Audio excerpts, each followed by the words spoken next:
네, 여러분 안녕하십니까? 우리의 새로운 시도, 주식도 종목도 음양 오행의 역학적 사고로 판단해서 역학 그래프의 에너지를 보고 대응하는 그런 전략. 전에 처음으로 다운시스 했는데 그 네. 법정 리스크나 사고 친다 그러더니 진짜 나오네요. 그거 먼저 한번 볼까요? 예, 그거 해주세요. 그리고 뭐 밝고 그런 건 없다. 그렇기 때문에 사업 자체를 자꾸 확대하지 마셔라. 이 만약에 이분 오너가 저한테 오신다면은 그런 말씀을 드리고 싶어요. 확대하지 마시고 지금 수주한 것들, 지금 가지고 있는 것들을 빨리 정리를 하셔야지.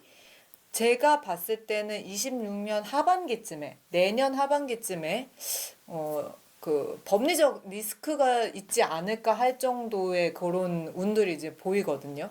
그렇기 때문에 보셨죠? 음, 네.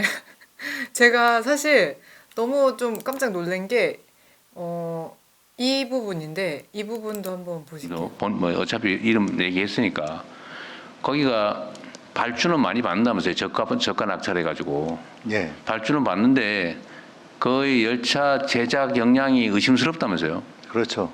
그리고 실제로 저기 한준호 의원이 가보니까 제작도 안 하고 있더라면서요. 예, 현실적으로 중단된 상태고요.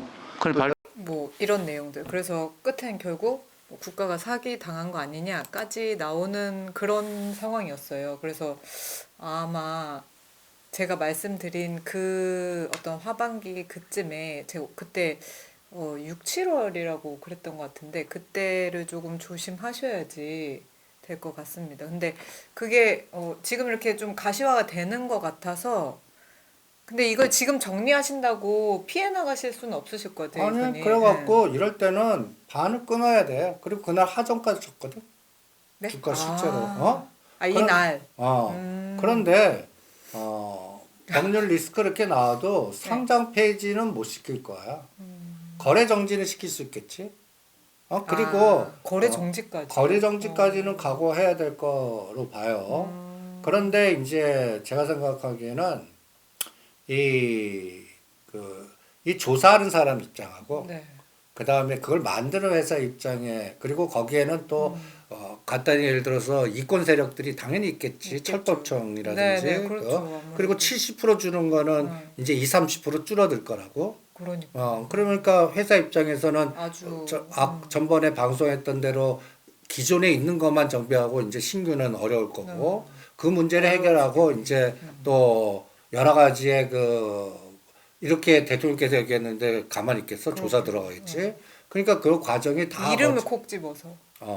그러니까 이게 이제 내년도 6월까지는 네. 그 고난의 기간이라고 봐야겠죠. 한번 그런데 그럼 철도청이 바보야?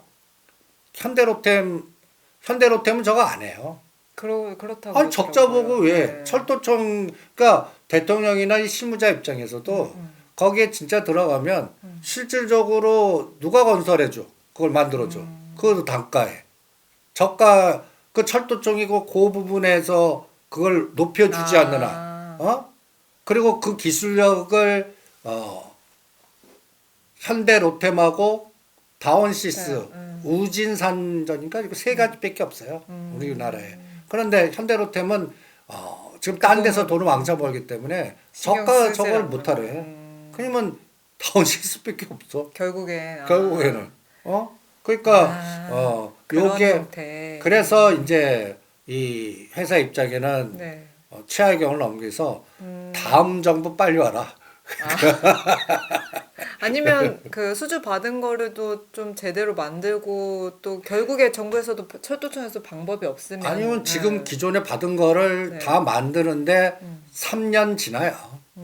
그러니까 2027년까지 간다고. 그러니까 저거는 2027년에 살아난다는 건 제일 잘 본 건데 2026년에 네. 이런 조사 과정에서 네. 그 감사 보고서 문제가 터지거나 할 때는 잠깐 뭐, 거래 정지 당하고 회사 입장에서는 내가 솔직히 거래 정지 당하는 게 나아. 이런 어떤 리스크들이 제가 말씀드린 27년 상반기까지는 어려울 거다. 하반기에부터 조금 그 힘을 받을 수 있을 거다 하는 그 모습으로 해석이 돼도 되는 거겠네요. 그치? 그럼. 네. 그러니까 그때 분석하신 게 참 잘한 것 같아요.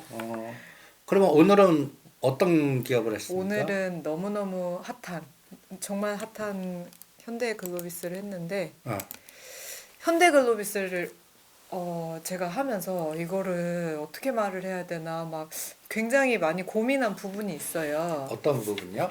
네, 그 현대글로비스는 그냥 현대글로비스 사이트를 들어가면서부터 얘네는 정말 거대하다는 느낌을 좀 받았거든요. 제가 거대하다, 그냥 크다 이런 느낌을 받았는데 사이트도 제일 멋있어요. 멋있죠. 사이트가 멋있어.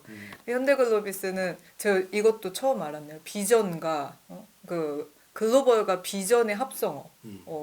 되게 잘 지은 거 장명을. 글로비전. 네. 왜냐면 그 대빵 정의선 회장님이 개인 지분이 20%잖아요. 그러게요. 굉장히 좀 보면서 웅장하다는 사이트 자체도 그렇게 느꼈거든요. 그래서 여기 보면 현대글로비스는 먼저 드려야 할 말씀들. 10년 동안 못 간 이렇게 종목 뭐 토론방이고 어디고 막 제가 많이 돌아다녀 봤는데 언제 가니? 난 코로나 때도 너만 바라봤는데 10년을 난 너만 바라봐 하는 그런 내용들이 정말 많았어요. 그러니까 정의선 회장님의 지분이 높고 하기 때문에 그리고 이 현대글로비스 자체가 탄탄하고 폐쇄적 거래 구조이기 때문에 마진도 높고 하기 때문에 이 주식이 이 10만 원대에만 머물러 있을 주식이 아니라고 사람들이 다 판단을 하나 봐요. 그런데 그 이상을 가지 못하니까 굉장히 욕을 많이 먹는 주식이더라고요. 근데 이 주식을 지금 이렇게 2024년부터 지금까지의 모든 그 이슈들을 풀이를 해보면 뭐 업황 나쁘지 않고 운송 자체가 전통 산업 이미지여서 뭐 실적 개선에 대한 투자자들이 관심이 없다. 그러니까 이 자체 주식이 굉장히 전통적이고 좀 레거시 영역이기 때문에 거래량이 좀 없다로 안 간 이유를 찾는다면 또 반대로 왜 또 이만큼을 갔냐. 그 작년부터 지금까지 올해 들어와서 이렇게 왜 갔냐 했더니 또 얘밖에 할 수 없는 일들. 영업 마진도 높고 자동차 해상 운반에 대한 어떤 운반이 대표적이고 얘밖에 할 수 없는 것에 대한 매력과 얘밖에 할 수 없는 그런 어떤 전통적인 것의 그 단점 이게 이유가 하나로 장단점이 나오더라고요. 이런 거 저런 거 교과서적인 분석들 제가 다 봤는데 이런 거 다 집어쳐야 되는 거예요. 현대글로비스는 다 놔두고 키워드를 딱 그냥 보실게요. 실적 개선됐다. 그리고 제일 중요한 거 승계구조. 그리고 2026년에는 상법 개정이 될 것이다. 라는 그 키워드로 얘는 간다 만다가 그냥 동일한 거더라고요. 뭐 실적 개선, 배당금이 이슈가 있더라고 얘네들이. 24년에 지급된 배당금이 뭐 한 3,700원 좀 높았대요. 3,700원 배당금 제가 높은지 안 높은지 몰랐는데 높은 거래요. 그리고 올해도 또 예상이 5,500원 정도가 될 것이다 하는 어떤 기대감 때문에도 상승이 되고 사람들이 뭐 안 판다. 그래서 더 간다 하는 그런 오르는 이유가 그렇게 돼 있고 승계구조. 모비스가 현대차 가지고 있고 현대차가 뭐 기아 가지고 있고 걔가 또 모비스 이렇게 해서 순환 구조인데 그 정의선 회장님이 글로비스를 많이 그 주가를 높여서 돈을 많이 확보한 다음에 모비스를 사야 된다. 뭐 이런 구조 이런 게 있어서 잘 가는 키워드고 상법 개정이 되면 그런 증여 상속 비용이 실질적으로 완화가 될 것이라는 어떤 기대감 이거가 다 모여서 이렇게 조금 올라가고 가고 있는데 얘는 분명히 20만 원을 넘어야 된대요. 이렇게 보니까 차트를 보면 그때를 넘어선 적이 없기 때문에 10년 동안 눌러놓은 주식이기 때문에 20을 넘기지 않고서는 얘는 또 10만 원대에 왔다 갔다 할 거라는 분석이 다양하더라고요. 근데 이거저거 다 됐고 제가 봤을 때는 토와 수의 현대글로비스는 기운을 가지고 있는데 토도 무토고 수도 임수예요. 그러니까 큰 땅에 큰 물이거든요. 그러니까 대서양 뭐 육대주 같은 그런 느낌의 현대글로비스인데 그게 현대글로비스의 어떤 레거시 영역 때문이 아니라 정의선 회장님이라는 그 분이 가지고 있기 때문에 그 기운도 있어요. 2026년 3월부터 특정한 모습과 윤곽이 드러날 것이고 지금은 어떤 다양한 이슈로 에너지를 모아 나가야 돼요. 지금 그렇게 하고 있는 것 같고 구조적인 변화. 그러니까 저는 이렇게 이거를 그냥 처음에 사주 예를 오행으로 놓고 2026년을 풀어봤을 때 그냥 그 합병이라는 어떤 그 글자가 나오더라고요. 근데 합병은 뭐 될 게 없잖아. 누구는 HMM을 얘가 인수하길 원하는데 그건 아니에요. 절대 그건 아니고 얘네들이 구조적인 변화라는 키워드가 생성이 돼야 그 응집한 에너지를 발산할 것이고 그 응집된 에너지가 언제부터 발산이 될 것이냐, 그 발산의 어떤 그 스모킹 거는 뭐가 될 것이냐, 그게 여기 있거든요. 여기 제가 너무 이 내용을 써도 되나 해가지고 얘가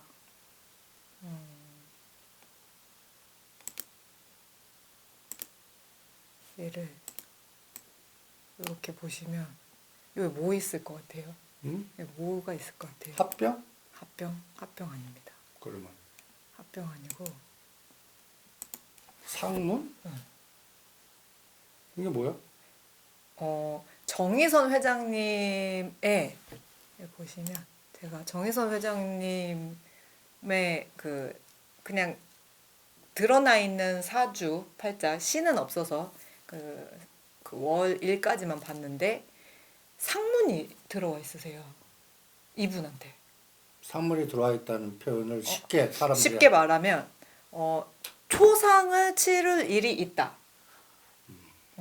초상을 치를 일이 있다. 그래서 제가 이거를 어디까지 말을 해야 되는 건지, 이거를 말을 되는 건지. 근데 당장 그러면 명 회장님이 1, 2월 넘기는 거하고 연계가 되네. 네. 그래서 정의선 회장님은 그 HMM 같은 거를 살 어떤 여력도 없을 것이고 이분한테 2026년은 뭐든지 다 쳐내고 버려야 하는 해예요. 그 1, 2월에 그 어떤 월운을 봤을 때 다 버려. 정말 다 버리면 나는 우두머리가 된다라는 그 괴가 나오더라고요. 근데 다 버리는데 우리가 인간이 뭐 돈이고 뭐고 다 버릴 수 있는데 나중에 끝에 정말 버릴 수 없는 게 가족이잖아요. 근데 가족을 버리는 게 뭐지? 생각을 했을 때 상문이 나오더라고요. 그 뜻한 바를 이루실 수 있는 2026년부터 이렇게 뭔가 더 구체화적인 계획이 이렇게 그림이 나오실 것 같고 어떤 완전체의 모습 그리고 3월부터 9월에 에너지가 발산이 된다. 라고 나오더라고요. 그래서 승계 구조들이 뭐 9월 달부터 그러니까 이 주가가 현대글로비스가 9월 달에 더 이렇게 이슈가 돼서 어떤 고점을 또 만들지 않을까라는 모습으로 저는 보였거든요. 근데 승계 구조를 현대글로비스로 진짜 할 건지를 확신은 할 수 없지만 제 생각에는 현대글로비스가 최대의 방법인 것 같아요. 아니 네. 그 방법밖에 없어. 아 그래요? 근데 뭐 여러 시나리오가 있던데. 아니, 그 방법밖에 없어. 보스턴 다이내믹스 뭐 상장시키는 것도 네. 거기에 정의선 회장이 개인 지분 20% 있으니까 그거 담보 가치 높이는 거고. 그거 돈도 갚아야 되죠. 그러니까 현대그로비스를 아까 그린 거 갖고 네. 내가 또 현대차 거버넌스 전문가 아닙니까? 그러니까요. 그래서 그러면 네. 월봉으로 네, 월봉으로 아까 그게 월봉이요. 월봉으로 딱 보면 네. 여기에 이제 여기서는 지분 구조를 반드시 봐야 돼요. 지분 구조.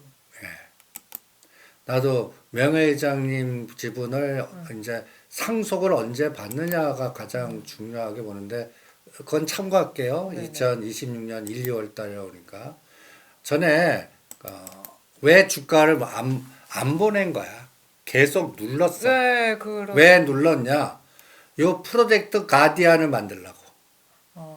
이때가 이제 일본. 이게 이제 10%인데 네. 우리 명 회장님 지분이 한 6.7% 7%와 정혜생 회장님이 23%에 있는데 그 3% 합쳐서 이게 헤지펀드예요. 얘네들 근데 이름도 봐. 네. 가디안. 나를 보호해주는 프로젝트로 요거를 받아서 10%를 딱 갖고 온 거야. 그리고 무상증자를 때린 거야. 아, 무상증자를. 그래서 요 프로젝트 가디안이 칼라이라고 유명한 헤지펀드야.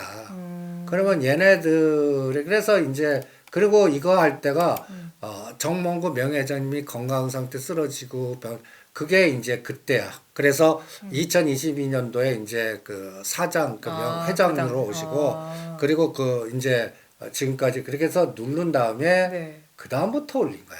아. 그 다음부터. 그러면 네. 나는 이거 어디까지 보냐면 네. 40만 원 봐.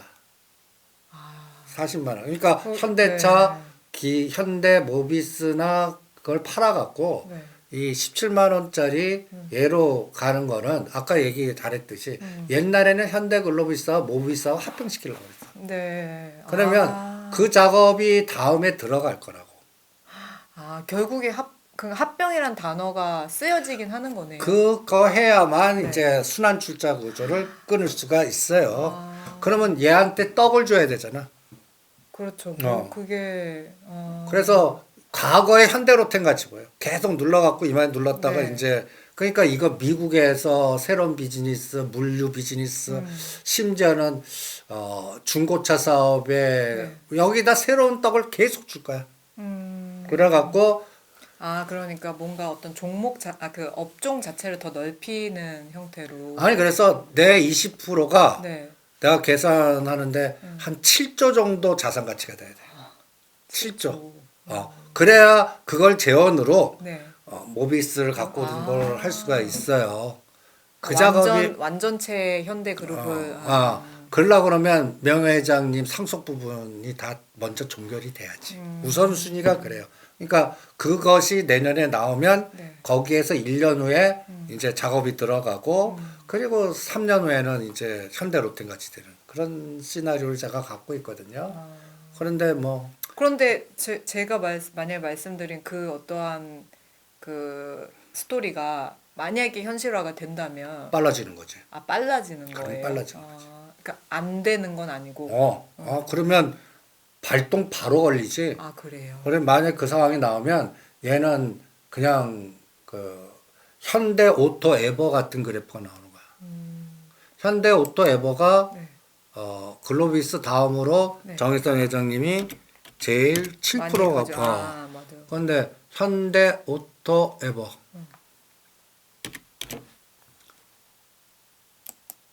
오토 에버는 이제 로켓볼을 쐈지. 네. 이것도 10만 원대에 있다가 이제 로켓볼을 쏜 거예요. 주고. 이 가격만큼 갈 것 같아요. 근데 그 같이 가는 주식은 아니죠. 비즈니스가 근데 다르지. 모습이 비슷하네요. 그런데 지금. 순서가 나고 그다음에 이 현대 오토에버는 갖다 예를 들어서 자율자동 이런 것들 네네. SDV 뭐 이런 에너지고 네. 현대 글로비스는 물류. 네, 물류. 근데 물류 플러스 뭘 줄 것 같아요? 그 새로운 X가 보이지 않는 X가 내가 현대로템 2만 원대 보이지 않는 X가 계속 나올 겁니다. 그게 이제 뭐 그때는 철도 차량만 얘기했거든. 근데 이제 그냥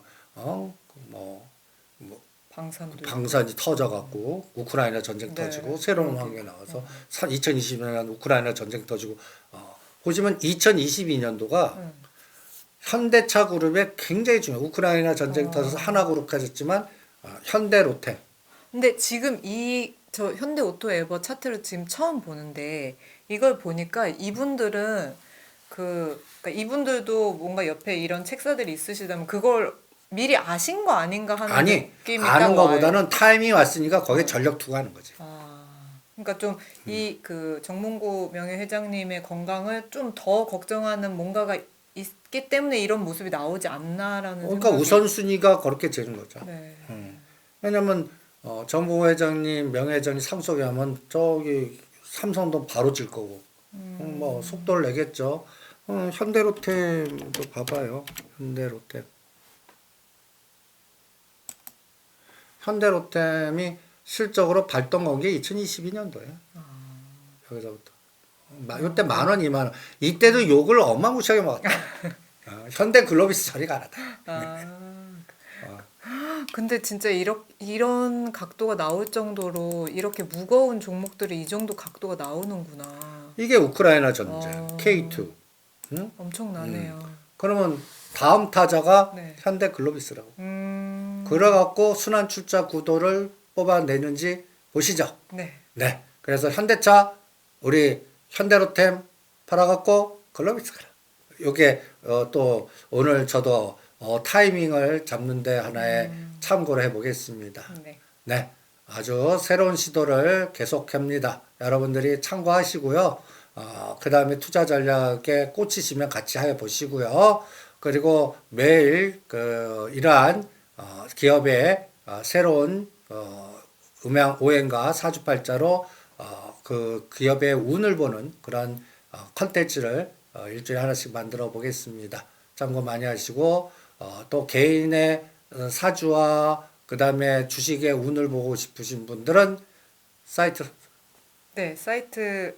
근데 지금 사이트에 신청자들이 너무 많으세요.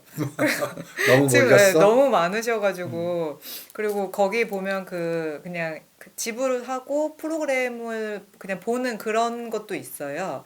근데 일단 그거를 먼저 근데 그거는 사실 그 아이들용이긴 해요. 아이들용이라 주가랑 합쳐지진 않아서 매력이 별로 없으실 텐데 어쨌든 남겨주시면 제가 순차적으로 이렇게 메일을 좀 드리긴 하는데 중요한 건 본인의 포트를 말씀을 해주셔야 돼요. 왜냐면 본인 앞에 그 앞날을 물어보신 분들이 많은데 그거를 다 이렇게 제가 하기는 조금 어렵고 포트폴리오를 보내주셔서 그 종목에 대한 상담을 조금 해주시면 더 낫겠다는 생각이 듭니다. 구글에서 자성심을 검색하셔서 사이트에 들어오셔서 사이트에 일단 먼저 한번 훑어보시고 신청 한번 해주시면 괜찮겠습니다. 네. 오늘도 수고하셨습니다. 고맙습니다.